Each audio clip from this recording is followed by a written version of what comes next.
I didn't know I wrote all that. I forgot I wrote all that. Yat Greetings, Yat Hamitakia Pe. It's good to see you. It's good to be here. It's really an important topic that we're talking about, and I want to try to use every second, every moment to express what I have to say. And I'd like to thank the two previous presentations, and it was really a very appropriate introduction of their presentations leading to what I have to say. And before I start, I wanted to sing this song.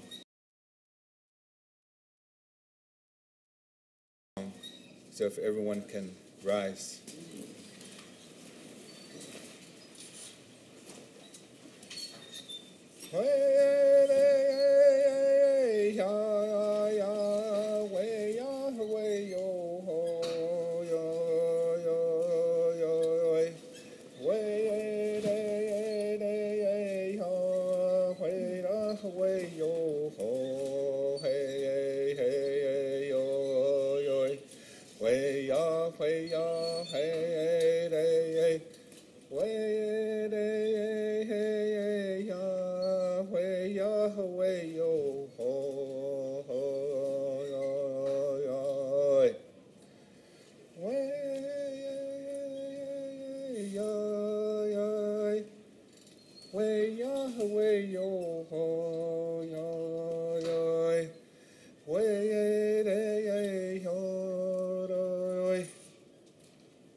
You can have a seat.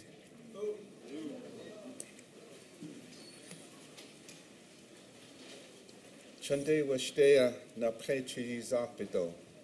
The good heart, I give every one of you a handshake.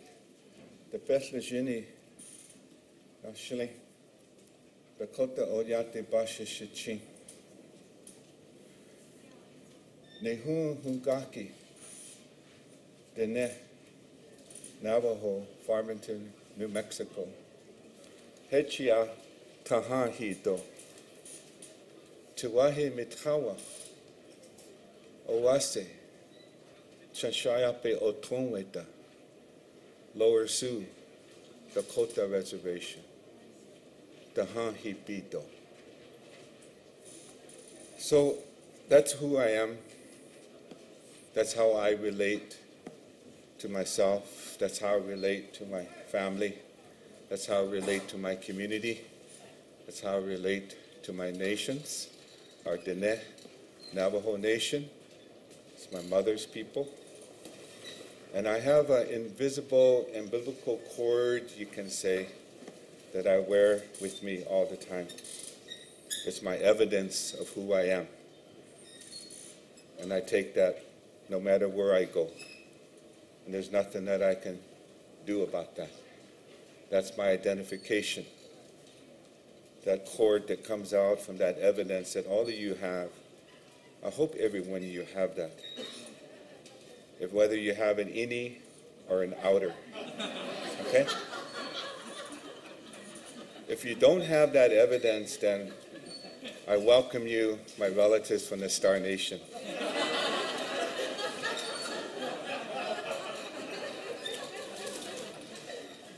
And also take into consideration my homeland and my other relatives, our Dakota people, the Badewa-Kantawa, the people of the Sacred Lakes, the Eastern Dakotas, and coming from the land of the woodland, the floral.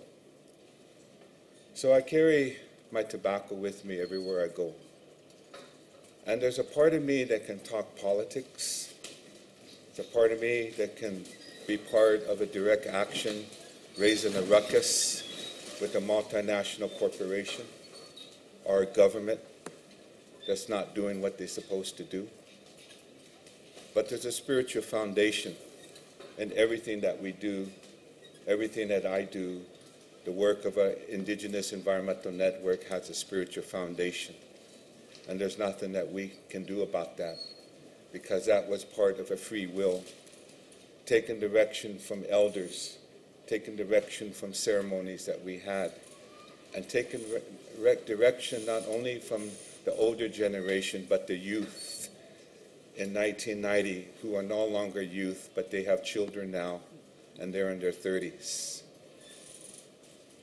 Taking direction from all of them, that if we're going to make a change in the restoration of our Inamaka, Kunshimaka, Grandmother Earth, Mother Earth, that it's going to require a movement that we have never seen before, a movement that we did not have a model to express, a movement within my generation that were part of that Elvis Presley generation, the Beatles generation, Vietnam, part of that generation where everything was transforming even at that time. Free love, a lot of everything going on, war, peace. But also it's a time in Indian country, and I rarely use that word Indian country, because part of our transformation and restoration of who we are is to try to do away with language that was part of a marginalization of who we are, our identity. So even in those times coming out of the 50s and the 60s, going into the 70s, and all those things that were going on, there was a movement in Indian education. And my brother here, Dan Wildcat, and many others became educators, using that mind, the beauty of our mind, the intellectual capacities that we all have, Indigenous peoples, but trying to break away from those bondages that were created by colonization to diminish who we are, that we're not smart, that we're pagans, that we're infidels, that we have no civilization, that we're less than. And that was a conditioning so much that one time, as I got older, as I got to understand all these different things that have happened to our people, I was talking to a friend of mine, Emmett Eastman, who's a long-distance runner. Some of you may have met him. He runs all over the world. He's from Sisseton, South Dakota. He's Dakota.